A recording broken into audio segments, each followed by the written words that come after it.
Telangana CM Revanth రాష్ట్ర అప్పులపై ప్రజల్ని తప్పుదారి పట్టిస్తున్నారని మండిపడ్డారు BRS working president KTR.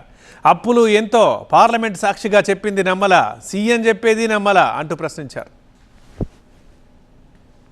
KCR వచ్చిన రోజు అప్పులు ఎంత, దిగిపోయిన రోజు అప్పులు ఎంత అంటే ఇగో ఇది this is the total picture presented to parliament by RBI by CAG.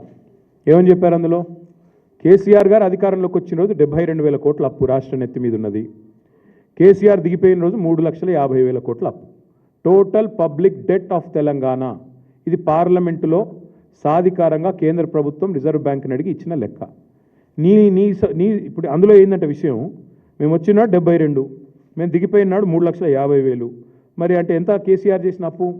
2,78,000 కోట్లు. కానీ నీ పరిస్థితి ఎట్లుంది? నీకు వాస్తవాలు బయటకు వస్తే నీకు నచ్చలేదు, అందుకే నోటికొచ్చినట్టు ఎంత వస్తే అంత.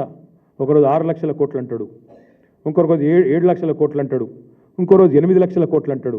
మరి నీ లెక్కలు నమ్మాలనా, లేక కాగ్ లెక్కలు, మరి ఆర్బీఐ లెక్కలు నమ్మాలా, పార్లమెంట్లో కేంద్ర ప్రభుత్వం చెప్పింది నమ్మాలా? ప్రజలు ఏది నమ్మాలా? ముఖ్యమంత్రి చెప్పు.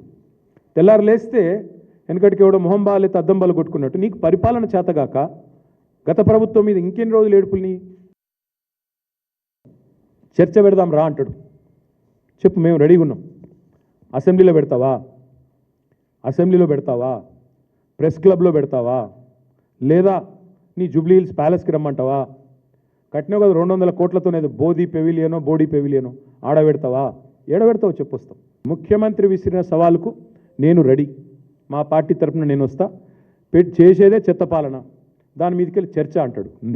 వెల్కమ్. వరంగల్ చౌరస్తాలో పెట్టుకుందామా? ఎక్కడైతే నువ్వు రైతు డిక్లరేషన్ అని చెప్పి నువ్వు మీ రాహుల్ గాంధీ వచ్చినరో అక్కడికి వస్తావా? పెడదామా చర్చ? లేదా అశోక్ నగర్ చౌరస్తాలో పెడదామా? 2 లక్షల ఉద్యోగాలని చెప్పి రాహుల్ గాంధీ డైలాగులు కొట్టిన అశోక్ నగర్ చౌరస్తాలో పెడతావా? తెలుసుకుందామా?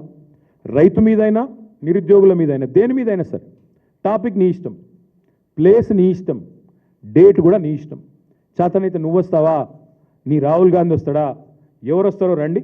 తప్పకుండా మిమ్మల్ని కనుక అక్కడ గణాంకాలతో సహా మీ తప్పులు బయటపెట్టకపోతే, మిమ్మల్ని మీ పరిపాలన యొక్క వైఫల్యాన్ని నగ్నంగా నిలబెట్టకపోతే అశోక్ నగర్ చౌరస్తాలో, వరంగల్ చౌరస్తాలో శాశ్వతంగా రాజకీయాల నుంచి తప్పుకుంటా.